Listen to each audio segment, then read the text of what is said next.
Assalamualaikum warahmatullahi wabarakatuh. Kami dari kelompok 4, Keuangan A1, akan memaparkan tabel kinerja dan transaksi perusahaan vintage lending dan juga materi mengenai vintage syariah. Sebelumnya, perkenalkan, saya Widya Wahyuni Tias. Saya Ardila Hendi Prahesti. Saya Dewi Salsa Bila Puspita. Saya Diva Zahra Amalia. Saya Muhammad Yusuf Yudhoyono. Nah, yang pertama ini adalah tabel kinerja dan transaksi perusahaan vintage lending tahun 2018 hingga tahun 2022 yang menunjukkan perkembangan jumlah perusahaan, transaksi, dan performa keuangan dari perusahaan vintage lending di Indonesia selama periode Desember 2018 hingga Desember 2022. Kemudian, pada baris pertama yaitu jumlah perusahaan vintage lending, ini menunjukkan berapa banyak perusahaan vintage lending yang terdaftar. Pada tahun 2018, ada 62 perusahaan, pada tahun 2019 terdapat 164 perusahaan, pada tahun 2020 terdapat 149 perusahaan, pada tahun 2021 terdapat 103 perusahaan, pada tahun 2022 terdapat 102 perusahaan. Dari tabel tersebut menunjukkan terjadinya lonjakan besar dari 62 perusahaan pada tahun 2018 menjadi 164 perusahaan pada tahun 2019 yang menunjukkan minat tinggi terhadap industri ini. Namun, setelah 2019 yang beralih ke tahun 2020 hingga 2022, terjadi penurunan jumlah perusahaan yang dapat disebabkan oleh seleksi pasar, pencabutan izin, atau konsolidasi. Kemudian, pada baris vintage konvensional menunjukkan jumlah perusahaan vintage lending yang beroperasi secara konvensional atau tidak berbasis syariah. Pada tahun 2018 terdapat 61 perusahaan, pada tahun 2019 terdapat 152 perusahaan, pada tahun 2020 terdapat 139 perusahaan, pada tahun 2021 terdapat 96 perusahaan, pada tahun 2022 terdapat 95 perusahaan. Dari tabel tersebut menunjukkan hampir semua perusahaan vintage awalnya konvensional. Tren penurunan dari 2019 hingga ke tahun 2022 menunjukkan banyak yang tidak mampu bertahan atau digantikan oleh platform yang lebih unggul. Kemudian pada baris vintage syariah menunjukkan jumlah perusahaan vintage lending yang berbasis syariah.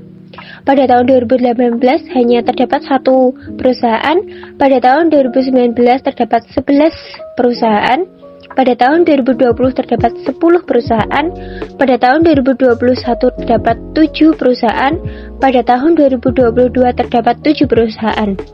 Dari tabel tersebut dapat disimpulkan bahwa perusahaan vintage lending berbasis syariah masih kecil, namun menunjukkan ada ruang untuk tumbuh, yang dimana angkanya stabil di angka 7 sejak tahun 2021, menandakan minat pasar yang tetap meskipun belum signifikan. Kemudian pada baris total aset menunjukkan total nilai aset yang dimiliki seluruh perusahaan vintage lending. Pada tahun 2018 terdapat 1.549,12 miliar atau setara dengan 1,5 triliun. Pada tahun 2019 terdapat 3.036,26 miliar, ini setara dengan 3 triliun. Pada tahun 2020 terdapat 3.711,16 miliar, ini setara dengan 3,7 triliun. Pada tahun 2021 terdapat 4.060,35 miliar, ini setara dengan 4 triliun. Pada tahun 2022 terdapat 5.512,58 miliar, ini setara dengan 5,5 triliun. Dapat diketahui, aset perusahaan vintage meningkat setiap tahun menunjukkan pertumbuhan industri. Aset ini mencerminkan kekuatan finansial penyedia layanan pinjaman. Selanjutnya, pada rasio ROA atau Return on Asset menunjukkan tingkat keuntungan bersih yang dihasilkan dari total aset. Pada tahun 2021 terdapat 5,14% keuntungan. Pada tahun 2022 terdapat minus 0,72% kerugian. Jadi pada tahun 2021 menunjukkan keuntungan 5,14%, kan tetapi pada 2022 perusahaan mengalami kerugian sebanyak minus 0,72%. Ini bisa jadi karena peningkatan biaya operasional, kredit macet, atau persaingan ketat. Kemudian rasio ROE atau Return on Equity menunjukkan tingkat keuntungan bersih dari modal sendiri atau ekuitas. Pada tahun 2021 terdapat 8,48%, pada tahun 2022 terdapat minus 1,31%. Terjadi tren ini mirip seperti ROA. ROE negatif di 2022 menunjukkan pemilik modal mengalami kerugian, yang merupakan tanda menurunnya efisiensi penggunaan modal. Selanjutnya, jumlah akumulasi rekening pemberi pinjaman atau entitas. Ini menunjukkan jumlah entitas, yaitu orang atau lembaga yang pernah menjadi pemberi pinjaman. Pada tahun 2018 terdapat 207.507 orang atau lembaga. Pada tahun 2019 terdapat 605.935 orang atau lembaga.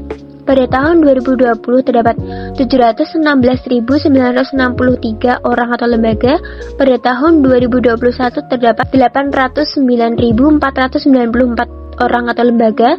Pada tahun 2022 terdapat 999.455 orang atau lembaga. Dapat dijelaskan bahwa terjadi kenaikan yang konsisten, artinya makin banyak masyarakat atau institusi yang percaya dan terlibat sebagai pendana di vintage lending. Selanjutnya, jumlah akumulasi rekening penerima pinjaman atau entitas menunjukkan jumlah entitas, orang, atau lembaga yang menerima pinjaman. Pada tahun 2018 terdapat 4.359.448 orang atau lembaga. Pada tahun 2019 terdapat 18.569.123 orang atau lembaga. Pada tahun 2020 terdapat 43.561.362 orang atau lembaga. Pada tahun 2021 terdapat 73.246.852 orang atau lembaga. Pada tahun 2022 terdapat 99.795.780 orang atau lembaga. Jadi, penerima pinjaman meningkat tajam, menunjukkan peran vintage dalam menyediakan akses pembiayaan yang inklusif. Kemudian, akumulasi jumlah pinjaman. Ini menunjukkan total nilai pinjaman yang telah disalurkan sejak awal. Pada tahun 2018, terdapat 22.666,7 miliar atau setara dengan 22 triliun. Pada tahun 2019, ini terdapat 81.497,51 miliar atau setara dengan 81 triliun. Pada tahun 2020 terdapat 155.902,55 miliar atau setara dengan 155 triliun. Pada tahun 2021 terdapat 299.852,59 miliar atau setara dengan 295 triliun. Pada tahun 2022 terdapat 528.006,33 miliar atau setara dengan 529 triliun. Dapat dijelaskan bahwa nilainya tumbuh lebih dari 20 kali lipat dalam 5 tahun. Ini menunjukkan besarnya peran vintage lending dalam distribusi dana. Selanjutnya, outstanding pinjaman menunjukkan nilai pinjaman yang masih berjalan atau belum lunas. Pada tahun 2018 terdapat 5.044,12 miliar atau setara dengan 5 triliun. Pada tahun 2019 terdapat 13.157,16 miliar atau setara dengan 13 triliun. Pada tahun 2020 terdapat 15.319,9 miliar atau setara dengan 15 triliun. Pada tahun 2021 terdapat 29.880,34 miliar atau setara dengan 29 triliun. Pada tahun 2020 terdapat 51,121. Pada tahun 2022 terdapat 51.122,84 miliar atau setara dengan 51 triliun. Jadi, adanya kenaikan outstanding mencerminkan kepercayaan peminjam dan kapasitas pasar juga perlu diwaspadai karena terkait potensi risiko gagal bayar. Kemudian, tingkat keberhasilan 90 hari atau TKB 90. Ini menunjukkan persentase pinjaman yang dibayar tepat waktu dalam 90 hari. Pada tahun 2018 terdapat 98,55%. Pada tahun 2019 terdapat 96,35%. Pada tahun 2020 terdapat 95,22%. Pada tahun 2021 terdapat 97,71%. Pada tahun 2022 terdapat 97,22%. Angka TKB 90 yang tinggi, lebih dari 95% ini berarti sebagian besar peminjam membayar pinjaman tepat waktu, menunjukkan manajemen risiko kredit yang cukup baik. Selanjutnya, tingkat beban prestasi lebih dari 90 hari atau TWP 90. Ini menunjukkan persentase pinjaman yang menunggak lebih dari 90 hari. Pada tahun 2018 terdapat 1,45%. Pada tahun 2019 terdapat 3,65%. Pada tahun 2020 terdapat 4,78%. Pada tahun 2021 terdapat 2,29%. Pada tahun 2022 terdapat 2,78%. Jadi TWP 90 tertinggi pada tahun 2020. Kemungkinan akibat dampak pandemi COVID-19 jadi membaik di tahun 2021, namun sedikit naik lagi pada tahun 2022. Butuh penguatan sistem penilaian kredit. Kemudian, jumlah akumulasi transaksi pemberi pinjaman. Ini menunjukkan total transaksi, bukan jumlah orang, tapi jumlah transaksi yang dilakukan oleh para pemberi pinjaman. Pada tahun 2018 terdapat 8.791.316 transaksi. Pada tahun 2019 terdapat 60.418.211 transaksi. Pada tahun 2020 terdapat 136.602.879 transaksi. Pada tahun 2021 terdapat 230.4.902 transaksi. Pada tahun 2022 terdapat 362.910.38 transaksi. Dapat dijelaskan bahwa volume transaksi tumbuh besar. Hal ini menunjukkan platform semakin aktif dan digunakan secara berulang oleh pengguna. Dan yang terakhir adalah jumlah akumulasi transaksi penerima pinjaman. Ini menunjukkan total transaksi yang dilakukan oleh penerima pinjaman. Pada tahun 2018 terdapat 14.331.441. Pada tahun 2019 terdapat 81.876.33. Pada tahun 2020 terdapat 244.407.423. Pada tahun 2021 terdapat 532.121.562.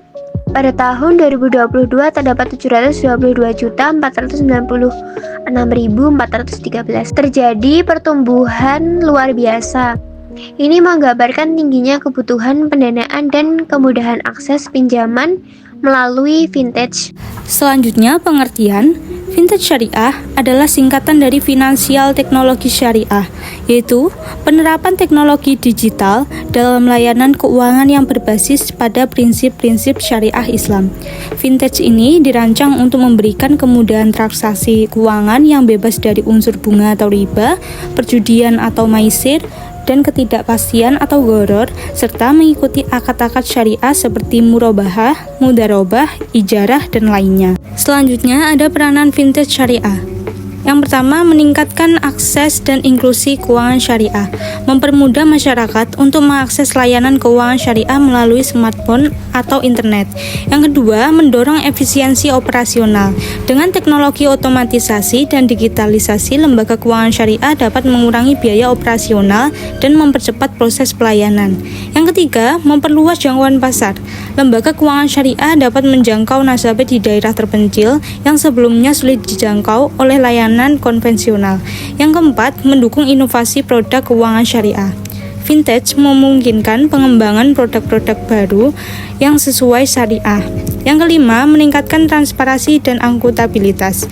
Teknologi blockchain dan smart contract dalam vintage syariah dapat meningkatkan transparansi transaksi, penting dalam menjaga kepercayaan dan kepatuhan terhadap prinsip syariah. Jenis-jenis akad vintage syariah.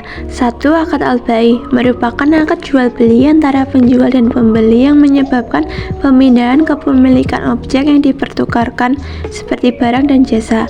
2. Akad ijarah, akad pemindahan hak guna manfaat atas barang maupun jasa periode tertentu dengan imbalan atau upah sewa. 3. Akad musyarakah, akad kerjasama antara kedua belah pihak atau lebih dalam melakukan sebuah usaha. Melalui kesepakatan apabila memperoleh keuntungan akan dibagi sesuai dengan nisbah yang telah disepakati, dan apabila mengalami kerugian akan ditanggung secara proporsional. 4. Akad mudharabah, akad kerjasama antara pemilik modal dengan pengelola usaha, dengan pembagian keuntungan dibagi sesuai dengan nisbah yang disepakati sesuai awal akad, sedangkan apabila mengalami kerugian akan ditanggung oleh pemilik modal. 5. Akad wakalah bi'al ujrah, akad pelimpahan kekuasaan dalam perlakuan perbuatan hukum dan disertai imbalan berupa upah. 6. Akad hard adalah akad pinjaman dengan peraturan peminjam wajib melakukan pengembalian uang yang diterimanya sesuai waktu dan cara sesuai kesepakatan. Rukun vintage syariah. 1. Pihak yang berakad. Terdapat 2 pihak atau lebih yang terlibat dalam akad. Masing-masing pihak harus memiliki kapasitas hukum untuk bertransaksi seperti balik, berakal, dan tidak terpaksa. 2. Objek akad. Barang atau jasa yang diperjualbelikan harus jelas dan halal yang sesuai dengan prinsip syariah. 3. Ijab dan qabul. Ijab adalah persyaratan dari satu pihak untuk menawarkan akad, sedangkan qabul adalah penerimaan dari pihak lainnya. Keduanya harus jelas dan tegas. Yang keempat, syarat syah. Syarat-syarat yang disepakati oleh kedua belah pihak harus jelas dan tidak bertentangan dengan syariah. Produk dan jasa vintage syariah. Produk dan jasa vintage syariah meliputi yang pertama, pembiayaan tanpa bunga menggunakan akad seperti mudharabah atau bagi hasil, musyarakah atau kerjasama, dan murabahah atau jual beli dengan margin. Yang kedua, pinjaman online syariah yang memberikan pembiayaan halal tanpa riba, contohnya dana syariah dan alami yang fokus pada UMKM. Yang ketiga, investasi syariah seperti reksadana syariah dan pembiayaan berbasis bagi hasil, misalnya Tokopedia Salam dan Syarfi. Yang keempat, layanan pembayaran digital, perbankan digital, asuransi online, peer-to-peer lending, dan crowdfunding yang sesuai syariah. Contoh produk dan jasa vintage syariah. A. Jasa vintage syariah. Yang pertama, dompet digital syariah, yaitu layanan uang elektronik yang bebas riba dan dilengkapi dengan fitur zakat, misalnya link aja syariah dan dana syariah. Yang kedua, pinjaman online syariah atau peer-to-peer lending, yaitu layanan pinjaman online yang menggunakan prinsip bagi hasil bukan bunga, misalnya alami dan amanah. Yang ketiga, investasi syariah digital, yaitu platform investasi yang menawarkan reksadana atau saham halal, misalnya Bibit Syariah dan Wahid Invest. Yang keempat, asuransi syariah atau takaful digital, yaitu layanan asuransi yang menerapkan prinsip gotong royong, misalnya Fuse Takaful. Yang kelima, donasi dan zakat digital, yaitu platform untuk melakukan donasi dan membayar zakat secara digital, misalnya Kitabisa dan dompet duafa digital. B. Produk vintage syariah. Yang pertama, tabungan digital syariah, yaitu tabungan digital yang menggunakan akad wadiah atau mudharabah. misalnya BSI Mobile dan Bank Aladin. Yang kedua, pembiayaan murabahah atau ijarah, yaitu pembiayaan untuk UMKM yang tidak melibatkan riba, misalnya amanah. Yang ketiga, sukuk dan kripto halal, yaitu aset digital yang berbasis syariah, misalnya sukuk digital dan Islamic coin. Yang keempat, remittance syariah, yaitu layanan transfer uang berbasis syariah, misalnya Hello Gold. Ya, selanjutnya evaluasi operasional fintech syariah. Yang pertama, kepatuhan terhadap prinsip syariah. Fintech syariah harus bebas dari unsur riba, ghahrar, maisir, tadis, dahrar, dan zulm. Yang kedua, regulasi dan pengawasan. Evaluasi juga mencakup kepatuhan terhadap regulasi yang diterapkan oleh OJK, Bank Indonesia, dan Fatwa DSN MUI seperti PDJK nomor 77 tahun 2016 dan Fatwa DSN MUI nomor 117 tahun 2018. Yang ketiga, manajemen risiko, keamanan teknologi operasional. Fintech syariah harus menerapkan sistem teknologi yang aman dan efisien untuk melindungi data konsumen dan memastikan transaksi sesuai prinsip syariah. Yang keempat, transparansi dan melindungi konsumen. Penyelenggaraan fintech syariah wajib menyediakan informasi yang jelas dan transparan mengenai produk, akad, risiko, dan mekanisme bagi hasil. Yang kelima, inovasi dan edukasi masyarakat. Evaluasi operasional juga melihat kemampuan fintech syariah dalam menghadiri inovasi yang sesuai syariah, meningkatkan literasi keuangan syariah di masyarakat. Yang keenam, tantangan dan perbaikan. Beberapa tantangan yang perlu dievaluasi antara lain keterbatasan sumber daya manusia yang menguasai aspek syariah dan teknologi, ketidaksesuaian produk dengan prinsip syariah, dan kurangnya pengawasan yang efektif. Identifikasi unsur operasional utama fintech syariah. Yang pertama, ada model bisnis yang sesuai syariah, tanpa riba, tanpa ghahrar dan maisir, menggunakan akad syariah. Yang kedua, jenis layanan, ada crowdfunding syariah, yaitu platform untuk urun dana berbasis akad seperti masyarakat dan mudharabah. P2P lending syariah, pembiayaan peer-to-peer dengan akad yang mengandung bunga. Terus ada e-wallet dan payment gateway syariah, dompet digital, dan layanan pembayaran dengan transaksi halal dan bebas riba. Yang ketiga, pengawasan dan kepatuhan syariah. Dewan Pengawasan Syariah, setiap fintech syariah wajib memiliki DPS yang terdaftar di DSN MUI. Fatwa DSN MUI operasional mengacu pada Fatwa Dewan Syariah Nasional Majelis Ulama Indonesia. Yang keempat, teknologi dan platform, menggunakan aplikasi mobil atau web yang memfasilitasi transaksi halal secara otomatis. Yang kelima, regulasi, terdaftar dan diawasi oleh OJK atau BI serta mengacu pada regulasi syariah dari DSN MUI dan Komite Nasional Ekonomi dan Keuangan Syariah. Sekian pemaparan dari kelompok kami. Bila ada kesalahan kata, mohon dimaafkan. Wassalamualaikum warahmatullahi wabarakatuh. Terima kasih.